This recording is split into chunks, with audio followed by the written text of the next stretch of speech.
Iowa Hawkeyes didn't win the championship this year, but the 1960-61 version of the Hustlin Hawks became the most talked about basketball team in the nation. At the midterm break, Coach Sharm Sherman's determined Hawkeyes had won 12 of 15 and were hot on the heels of the Buckeyes of Ohio State for the conference title. Then the apparent death knell sounded. After semester examinations, 4 regulars were ineligible, and only one, brilliant Don Nelson, remained available to Sharm. The remainder of the team had to be fashioned from the squad, which totaled only 9 men. One was recruited from the student body, and the now famous Hustlin Hawks took it from there and tackled the tough conference schedule.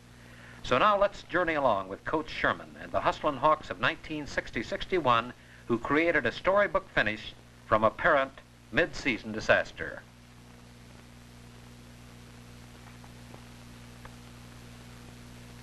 Well, preseason estimates placed the Iowa Hawkeyes near the middle of the Big Ten Conference, and a narrow 77-75 squeak in the opener against a good South Dakota State team didn't hint of the many good things to come. Sharm's first semester team had Nelson and Harris at forwards, Allen at center, Maher and Zager along with Matt Ciccone at the guard positions.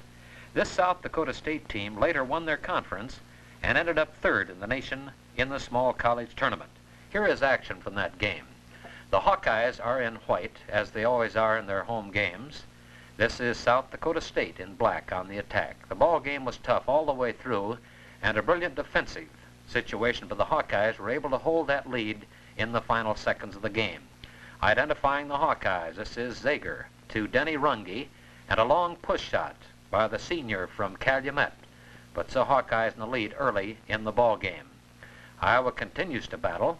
This is Allen starting his fast break, and leading it and finishing it is Mike Woods, who lays it in, and the white-shirted Hawks are far out in front at this stage of the ball game, but the South Dakota team caught up and made a thrilling finish. At the free throw line, the South Dakota State team, here is Ron Zager again in the front court. This is Iowa's first semester team. Frank Allen to Woods, in the corner to Runge. All in just a moment, All-American Don Nelson, the one that we feel is an All-American, will have it. The Hawks won this one 77-75. Coach Sherman and his Hawkeyes ran into a potent man-for-man defense when they faced the St. Louis Billikens at home on December 10th, a team that finished 2nd in the National Invitational Tournament, incidentally. Sharm felt this game clearly showed his boys the value a good defense can play in basketball. When your team has an off night in shooting, a tight, aggressive defense can pull you through. They learned their lesson well, as later developments and statistics proved that Iowa's Hawkeyes were the best defensive team in the Big Ten. Big Bevo Nordman led this St. Louis Billiken team to the win over the Hawkeyes. So let's watch some action from the St. Louis Hawkeye game. Iowa is in white, and the black-shirted Billikens very clawing and very determined on defense. And the Hawk picked up a lot of good points in watching the Billikens on defense in this game. It later proved invaluable in their 2nd place finish in the Big Ten. This is Big Bevo Nordman, one of the biggest players in collegiate circles today, later injured and did not finish out the season. This is Frank Allen rebounding for the Hawkeyes, and an interception by Mankowski as the Billikens continue to fight back. Rough, tough play here as the Missouri Valley Conference team from St. Louis battles Iowa Hawkeyes. Ron Zager to Dave Maher, who slips it in on the side. This is the St. Louis Billiken team on offense again. Watch the very fine footwork of the Hawkeyes on defense. Denny Runge. This is Ron Zager on defense, and now Don Nelson holding the Hawkeyes in this ball game with St. Louis. A December 10th game at Iowa City, with St. Louis winning a thrilling ball game 61-55. Cautious play with the sharp-breaking Billikens kept the Hawkeyes' footwork in constant threat all during the game. This is Bevo Nordman again, showing his tremendous drive under the basket as Runge and Nelson start a fast break, ending up in the hands of Dave Maher in the corner to Nelson, who hits from the side. Iowa 55 and St. Louis 61. The Arizona Wildcats were the victims of an Iowa record when the hot-shooting Hawkeyes hit a total of 105 points to erase the old high mark of 103 set many years ago. Contributing to the actual tying and breaking of that new high total were reserves Joe Reddington, Joe Novak, Dick Shaw, Tom Purcell, and Mark Shantz. This was the last game before Christmas and the final appearance in Iowa City before the old Gold and Black upset all odds and won the Los Angeles Classic out on the coast. Before we forget this, the unheralded Hawks beat California in 4 overtimes, 83-80, an Iowa record incidentally. Then they beat Southern Cal and UCLA. This tournament gave the Hawkeyes national ranking, and the players you're watching now were destined to play a very important role later in the season.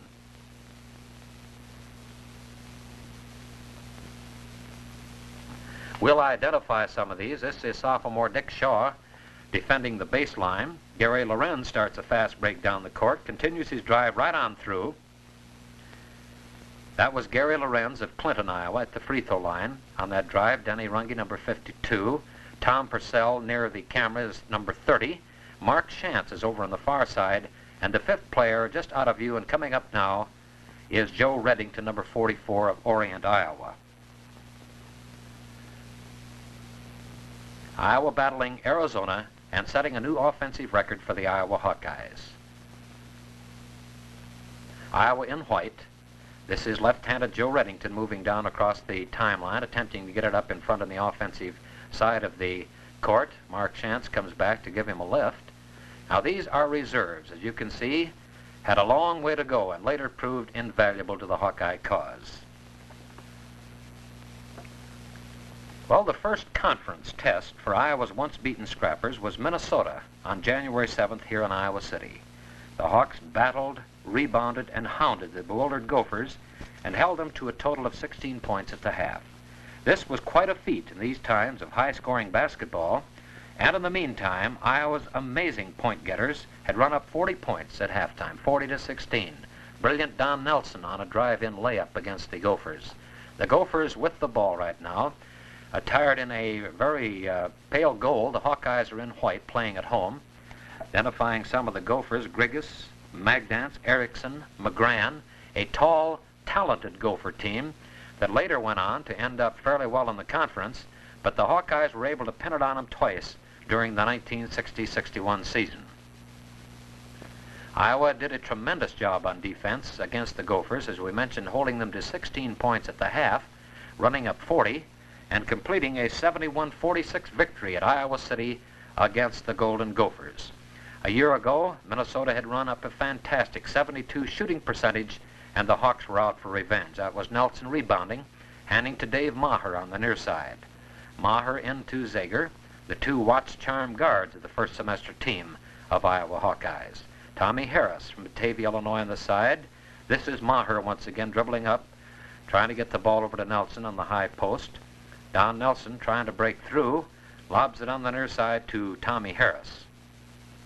A foul called, and Harris at the free throw line, adding a point to the Iowa total.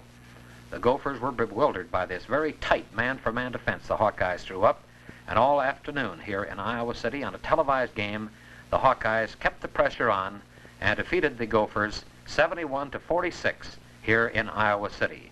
This is Don Nelson with the ball, number 15, made the All-Big Ten team and Iowa's most valuable player for the year, and one of the real fine basketball teams in the nation.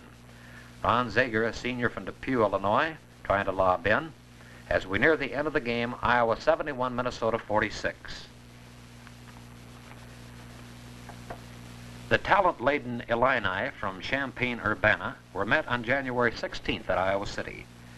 Now, this was a potent team with Downey, Colangelo, Small, Burwell, Wessels, and others. And the old Gold and Black whittled them down to size and ran their conference record to 4 wins without a defeat, and their season's record to 12-1, a loss to St. Louis, their only setback at this time. They finished off the Illini in this ball game 78-71 here in Iowa City.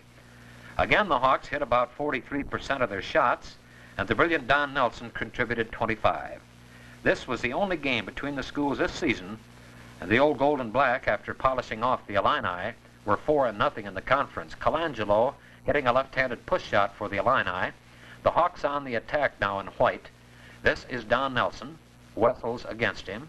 This is Allen getting a handoff and a jump shot up under the basket. Good for Allen.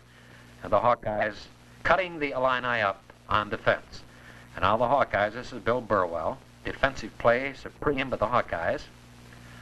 Dave Maher up in the front court. This is Tom Harris once again, 6 feet 5 inches to Maher to Zager. Zager jump shoots from way out on the court. It's a little bit short, and the Illini take over.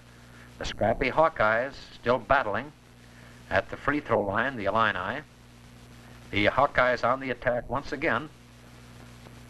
Around the horn it goes, Zager to Tommy Harris. A long jump shot is good, and the Illini on the attack once again. Big Burwell playing the high post has an interception by Frank Allen, and Allen slows it down to teammate Tom Harris, to Zager. Zager tries to go, gets a screen from Nelson. The Hawks won it 78-71. After the semester break, the Hawks journeyed to Bloomington, where the Hustlin Hawks were born. With 4 regulars missing and only Don Nelson, the remaining starter, the spirited combination of Nelson, Ciccone, Runge, Reddington, Novak, and Shaw upset the hurrying Hoosiers 74-67 and astounded the sports world. Coach Sherman called this his greatest thrill in a long line of playing and coaching highlights. He'll never forget it.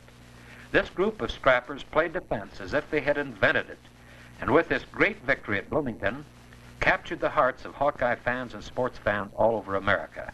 Let's watch a portion of the first game the Hustlin Hawks played as a unit. Iowa's in black, battling against a driving Bass. The Hawks' Matt Ciccone in possession of the ball. Brilliant and fast. He drives and works out at the free throw line on the foul. The Hawks have a 2-point lead late in the ball game and run it out. Matt hits 2 from the charity line here. This game at Bloomington, and the tall, talented Hoosiers fight back on the attack. This is Reddington on defense. Joel Novak moves up. Reddington switches on the driver, and a foul called against the Hustlin Hawks late in the game at Bloomington. This is rebounding attempts by the Hoosiers that are thwarted by the Hawkeyes, Novak and Ciccone. Ciccone's speed bringing him up into the front court on the side. Controlling the ball. They have a lead, and they want to keep it. There is a foul called. Matt Ciccone once again at the free throw line, and the Hawks have this one sewed up at Bloomington, Illinois. But the Hoosiers are fighting back, trying to get back in the closing seconds, and they really scrap under the basket. And Joe Novak shooting down at the far end of the field on the defensive foul against the Hoosiers. Here they come once again driving down the court. The Hawkeyes scrambling around them. Ciccone attempting to block the shot. They go high for the rebound. And these are the closing seconds of the game at Bloomington, Indiana. And there you have it, a brilliant 74-67 win by the Hustlin Hawks at Bloomington, Indiana.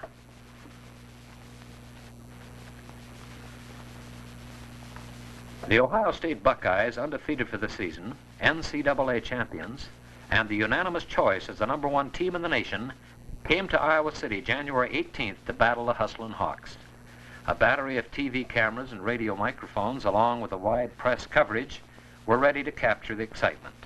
It was rated no contest for the Hawks against the mighty Buckeyes, but the fans who heard it and saw it remember this one a good long time. The Battlin' Hawks had it all the way and led from the start. The sellout crowd couldn't believe what they were seeing, and the tremendous effort put forth by the old gold and black was a thrilling experience for all of us. Rated at least a 15 to 20 point underdog, Iowa played as if they were favored to blow the Buckeyes off the court. Only a desperation finish won for the Buckeyes. Let's watch it. This is Jerry Lucas will identify the players for you. The Hawkeyes are in white. This is Novak on the near side to Ciccone. Ciccone to Novak out in front, guarded closely by Larry Siegfried, a senior on the Buckeye team. Novak with the ball. In the corner to Don Nelson, checked by Lucas. Nelson tries to go, backhands it over to Ciccone. A left-handed pass out to Novak. A long push shot is no good.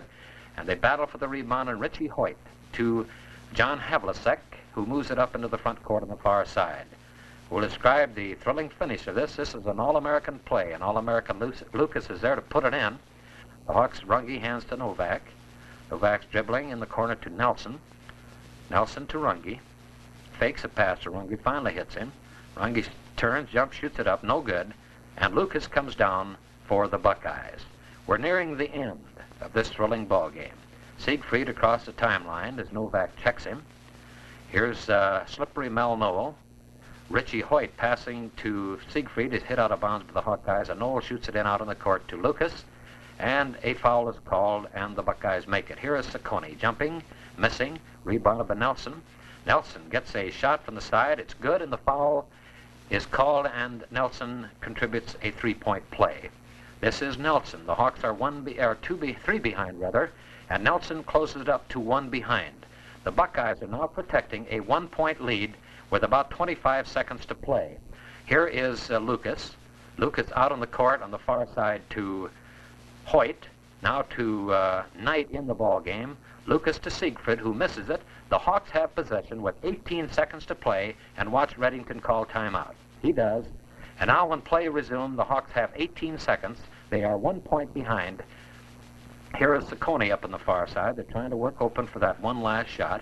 Saccone has it to Novak, back to Saccone. He's checked very closely. Back to Novak, who gets it into Nelson. Nelson dribbles, jumps, shoots, misses, rebound by Shaw, no good. And the ball game is over, and the Buckeyes win it 62-61.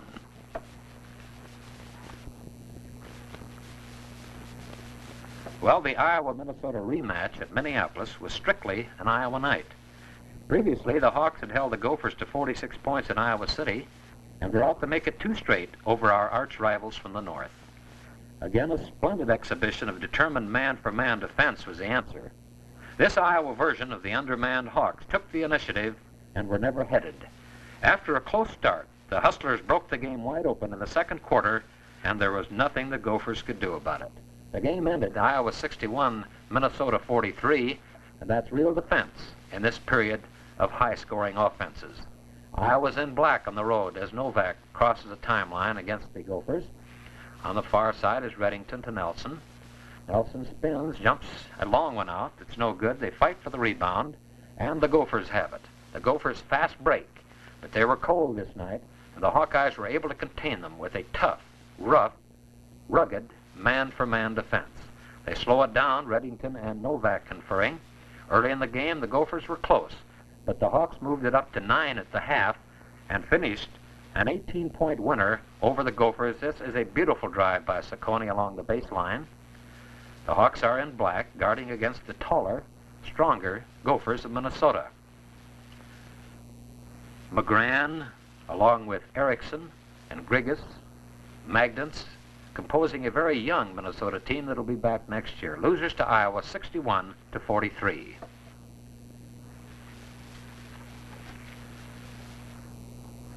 Well, this game in Iowa City with the Purdue Boilermakers was for second place in the conference, and the Hawkeyes out-hustled and outsped the Boilermakers throughout this ball game. This was one of the roughest games played in Iowa City this year. Featuring All-American and Olympic star Terry Dischinger, Purdue had given Iowa a 6-point defeat in Lafayette earlier in the year, and the Hawks were out to even things up, and they did it. Purdue has McQuitty, All-American Dischinger. The Hawks are in white. Here comes Matt Saccone down the far side of the floor. Jumping, shooting, no good, and they scrap for the rebound. A lot of rough, rugged action in this Purdue game. Saccone to Nelson, a beautiful roll shot from under the basket against Dischinger, showing the versatility of this boy. Here is Dischinger with tremendous speed trying to get his shot away. He ended up outscoring Nelson, but everyone felt that Nelson played him at least even, if not more than held his own. This is Dick Shaw trying to score from under the basket on a hook shot, but he contributes from the charity line. Purdue was fast, Purdue was rugged, and actually ended up the season in a tie for Iowa for second place. Beautiful defensive play by Dick Shaw to Tom Purcell from Clarion, Iowa, down the court to Joe Reddington. Reddington, Purcell. This is Reddington now moving out in front. Watch the nice team control of the Hawkeyes. This is Nelson again. And another brilliant move by Don is just a little bit short, but the Boilermakers fast breaking now against Iowa's Hawkeyes. Purdue didn't have it this night. The Hawks out-battled them, out-hustled them, and the brilliant Matt Saccone pushes one far down the court to Tommy Purcell. This is Don Nelson battling against the Purdue Boilermakers. Watch this brilliant shot by Nelson. Iowa won it over Purdue here in Iowa City by an 11-point margin of 73-62 after holding a 10-point lead at halftime. We'll get another chance to see the speed of Terry Dischinger of Purdue. Well, the final at McGaw Fieldhouse in Evanston against the Wildcats at Northwestern was another page in the books of thrills and achievement by Sharm's Hustlin Hawks. Don Nelson is pulling the Hawkeyes up to within 1 point late in the ball game as they're trailing Northwestern. The Iowa Hawkeyes have it in their possession, passing the ball around the horn, trying for one shot. The ball goes in to Joe Reddington, who makes a brilliant jump shot from 17 feet away, and the Hawks have a 63-62 lead. In the final seconds of the play at McGaw Fieldhouse, the Hawks are battling desperately to hold on to that 1-point lead. The Hawkeyes are in black, the Wildcats are in white. Desperation finish here at Northwestern.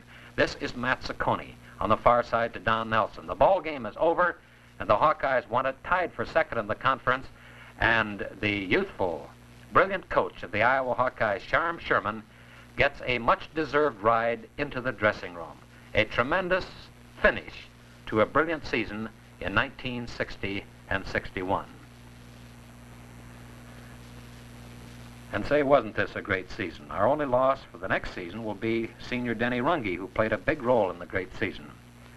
Brilliant, outstanding Don Nelson, all Big Ten and most valuable for the Hawkeyes. He'll be back, and he'll be an All-American. This hard-working, dedicated coaching staff, led by 26-year-old strategist Sharm Sherman and assistant Bob King, freshman coach Dick Schultz and Les Cuney, and the foursome. This quartet has great hopes for the future. Iowa basketball is in wonderful hands.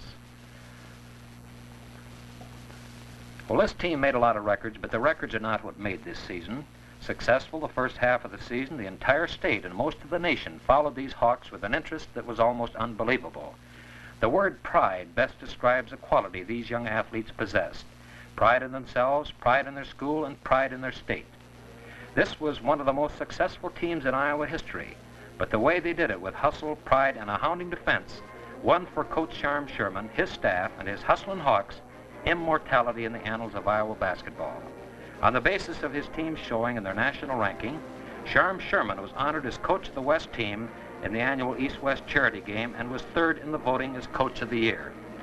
Iowa may have a better team in the future. We hope they do. But we wonder if they will ever have one to surpass the respect and admiration earned by the Hustlin Hawks of 1960-61.